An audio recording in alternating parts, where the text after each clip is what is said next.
कहाँ चले देवर जी? अरे हमारा नेक तो देते जाइए। प्रीति ने अपने देवर प्रीतम से कहा। भाभी, दोनों दीदियाँ ने तो लूट ही लिया है, लीजिए जो बचा कुचा है तो आप भी ले लीजिए।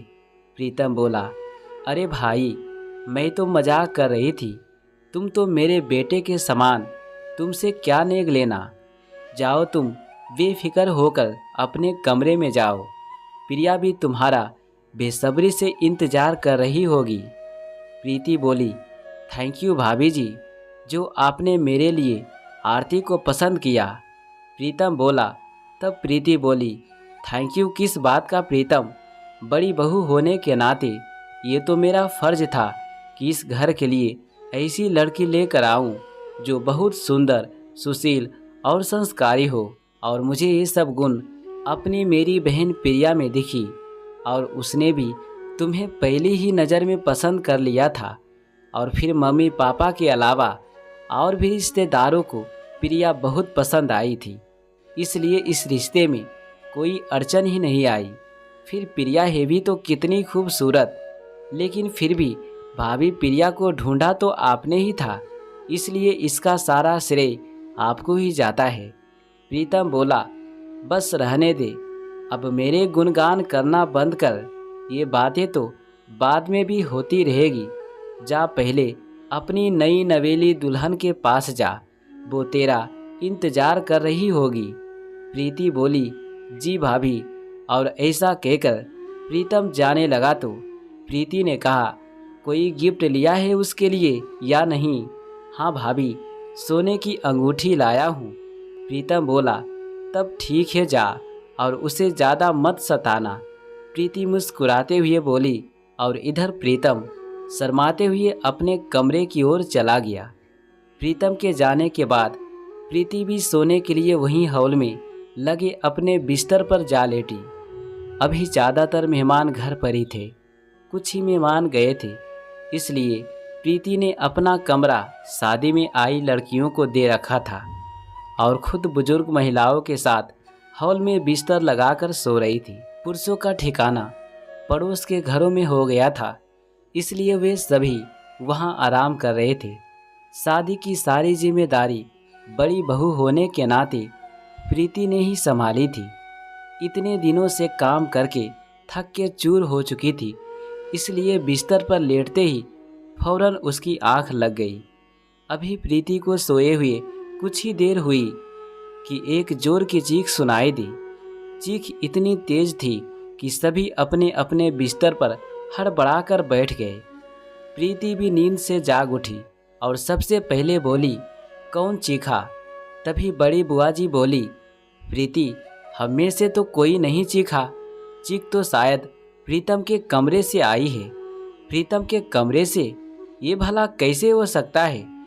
प्रीति बोली, हाँ भाभी, प्रीतम के कमरे से ही चीख आई है। प्रीति की बड़ी ननद सीता बोली, सच में?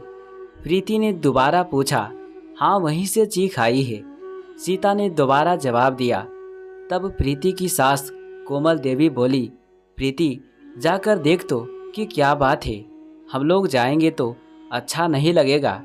नई बहू से कुछ भी पूछने ठीक नहीं लगेगा, वो तो तेरी बहन है, तू उससे आसानी से कुछ भी पूछ सकती है, क्योंकि चीखी तो प्रिया ही थी, ये मैं यकीन के साथ कह सकती हूँ।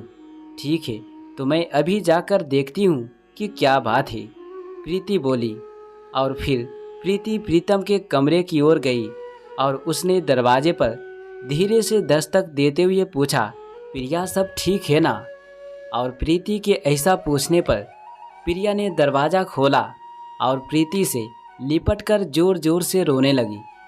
प्रिया को रोता देखकर प्रीतम बहुत जोर से घबरा गई और उससे पूछा, क्या हुआ प्रिया, तू क्यों रो रही है? प्रीतम ने कुछ कहा क्या? नहीं दीदी, कुछ कह नहीं पाए। प्रिया बोली, तेरे कहने का मतलब क्या है प्रिया, साफ साफ बोल, मैं कुछ समझी नहीं। प्रीति ने घबराकर पूछा, दीदी, जैसे ही उन्होंने मेरा घूंघट उठाया तो बेहोश होकर बिस्तर पर लुढ़क गए, इसलिए डर के मारे मेरी चीख निकल गई। प्रिया बोली, ये क्या कर रही हो तू? प्रीति ने पूछा। हाँ दीदी, उन्होंने मेरी उंगली में अंगूठी पहनाते हुए कुछ बातें की और फिर जैसे ही मेरा घूंघट उठाया तो बेहोश हो गए। चल मैं जाकर देखती हूँ कि क्या हुआ है प्रीतम को। और प्रीति प्रीतम के पास गई और पानी की बूंदें उसके चेहरे पर डालकर उसे होश में लाने की कोशिश करने लगी। लेकिन प्रीतम होश में नहीं आया तो वो भागते हुए हॉल में गई और फौरन टेलीफोन करके डॉक्टर साहब को बुलाया। इसके बाद घर के सभी लोगों को बताया कि प्रीतम बेहोश हो गया तो सभी भागकर प्रीतम के कमरे में पहुंचे। थोड़ी देर में डॉक्टर साहब अपने स्कूटर से वहां आ पहुंचे और उन्होंने प्रीतम का इलाज शुरू किया और कुछ देर बाद प्रीतम होश में आ गया। तब डॉक्टर साहब बोले, शायद शादी की थकावट से ऐसा हुआ होगा, इन्हें आज की रात आराम करने दीजिए, कल तक ये बिल्कुल स्वस्थ हो जाएंगे। फिर डॉक्टर साहब चले गए। उनके कहने पर प्रीति ने प्रिया को अपने कमरे में सुला लिया और प्रीतम दूसरे मेहमानों के साथ जा लेटा, क्योंकि प्रीतम को अकेले उस कमरे में लिटाना उचित नहीं था, क्योंकि उसकी तबीयत ठीक नहीं थी। और इसी तरह पूरी रात बीत गई। फिर सुबह हो गई और इस तरह पूरा दिन बीत गया और फिर से रात हो गई। आज रात फिर प्रीति प्रिया को दुल्हन बनाकर उसके कमरे में बैठाई और प्रिया से उसके कमरे में जाने को कहा। और पहली रात की तरह प्रीतम प्रिया के पास पहुंचा और फिर से वही चीख सुनाई दी और आज फिर से सभी डर गए। प्रीति फिर कमरे में पहुंची तो आज भी वही हाल था। प्रीतम फिर बेहोश था और फिर डॉक्टर साहब को बुलाया गया, लेकिन इस बार डॉक्टर साहब ने कहा कि प्रीतम के बेहोश होने की वजह थकावट नहीं है, आप इन्हें किसी अच्छे डॉक्टर को दिखाएं, वही इनकी बीमारी की ठीक ठीक वजह बता पाएंगे। ये बात सुनकर वहाँ मौजूद महिला मेहमानों के बीच फुसुर फुसुर होने लगी। आपस में कहने लगी कि हो ना हो ये कोई ऊपरी चक्कर है या दुल्हन ही किसी रूह प्रेत को अपने साथ ले आई है, तभी ऐसा हो रहा है। वो रूह इन दोनों का मिलन ही नहीं होने दे रही है। प्रीति ने ये सब सुना तो सबसे बोली, शांत रहिए आप लोग, ये क्या बेसिक पैर की बातें कर रहे हैं आप लोग। कल ही हम लोग प्रीतम को किसी अच्छे डॉक्टर को दिखाते हैं, सारी बातें पता चल जाएंगी कि क्या बात है।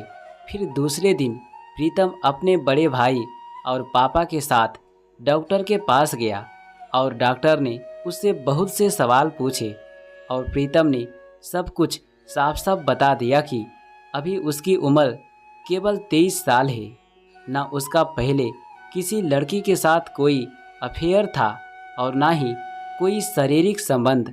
उसने तो पहले ही मन में सोच लिया था कि वो अपने घर वालों की पसंद से ही शादी करेगा।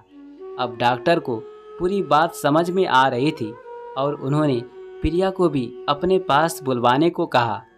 और जब डॉक्टर साहब प्रिया से मिले तो उन्हें पूरी बात ठीक तरह से समझ में आ गई थी, क्योंकि प्रिया बहुत ही ज़्यादा खूबसूरत थी, प्रीतम से कई गुना खूबसूरत। और फिर डॉक्टर साहब सबसे बोले, प्रीतम को यह कैलिग्निफोबिया हुआ है, इस बीमारी में होता क्या है डॉक्टर साहब? प्रीतम के बड़े भाई परवीन ने पूछा। तब डॉक्टर साहब बोले, इस फोबिया में पुरुषों को खूबसूरत महिलाएं पसंद तो होती है, लेकिन ऐसी महिलाओं से उन्हें डर लगता है। खूबसूरत महिलाओं को देखकर या उनसे अकेले में बात करने के ख्याल से भी वे बुरी तरह घबराते हैं। इस फोबिया में पीड़ित लोगों को सुंदर महिलाओं से इतना ज़्यादा डर लगता है कि वो ऐसी महिलाओं से मिलने या बात करने के ख्याल भर से ही बुरी तरह से घबरा जाते हैं। कभी कभी तो बेहोश भी हो जाते हैं। इस बीमारी के लक्षण हैं शरीर बुरी तरह कांपना, दिल की धड़कन बढ़ जाना, सांस लेने में दिक्कत होना, पसीना आना, उल्टी, सिर दर्द, रोना और बेहोश हो जाना। कभी कभी तो दिल का दौरा भी पड़ जाता है। तो इसका कोई इलाज? प्रीतम के पापा ने पूछा। इस बीमारी का कोई इलाज नहीं है। अगर मरीज के साथ ज़बरदस्ती की भी गई तो उन्हें हार्ट अटैक हो सकता है और मरीज की जान भी जा सकती है। ये एक मानसिक बीमारी है जो कभी भी दूर नहीं हो सकती। डॉक्टर साहब बोले तो अब क्या करें हम सब, उसकी तो अभी अभी शादी हुई है। प्रीतम के बड़े भाई परवीन ने पूछा, ये तो अब आप सभी को तय करना पड़ेगा कि आगे क्या करना है। डॉक्टर साहब बोले और फिर सभी घर लौट आए। सभी चिंता में थे कि अब ऐसा क्या किया जाए जिससे प्रीतम और प्रिया की खुशियाँ बरकरार रहे। इस बात को लेकर सभी चिंता में डूबे थे और प्रीतम की माँ का तो रो रो कर बुरा हाल था। वो अपने बेटे को जीवित भी देखना चाहती थी और खुश भी। बड़े अरमानों के साथ वो प्रिया को प्रीतम की दुल्हन बनाकर लाई थी, लेकिन अब उन दोनों की खुशियों को नज़र लग चुकी थी और तभी प्रिया ने सभी को रोते रोते अपना फैसला सुनाया कि वो प्रीतम से तलाक लेगी। ऐसी शादी को जोड़े रखने का कोई मतलब ही नहीं जिसमें उसके पति की जान जा सकती हो। वो रोते हुए सबसे बोली, मैंने ये फैसला अपने दिल पर पत्थर रखते हुए लिया है। मैं भी प्रीतम जी से अलग नहीं होना चाहती हूँ। मैंने उन्हें अपने दिल से देवता का स्थान दिया है, लेकिन मुझे क्या पता था कि मेरी ये खूबसूरती मेरे देवता की जान की दुश्मन बन जाएगी। मैं एक रात की दुल्हन बनकर जीवन भर रह लूँगी, लेकिन मैं उनकी जान की दुश्मन नहीं बन सकती। कृपया मुझे आप सभी माफ़ कर देना। प्रिया की इस बात पर सबका मन भर आया और सभी औरतों की आंखों में आंसू आ गए, लेकिन इसके सिवाय और कोई चारा ना था। प्रिया एक रात की दुल्हन ही सही, लेकिन उसका सुहाग जिंदा तो रहेगा। दोस्तों, मैं उम्मीद करता हूँ कि ये कहानी आपको ज़रूर अच्छा लगा होगा, तो प्लीज़ वीडियो को लाइक कमेंट शेयर करें और अगर चैनल पे नए हैं तो चैनल को सब्सक्राइब करें। चलिए मिलते हैं अगली कहानी में। Thanks for watching.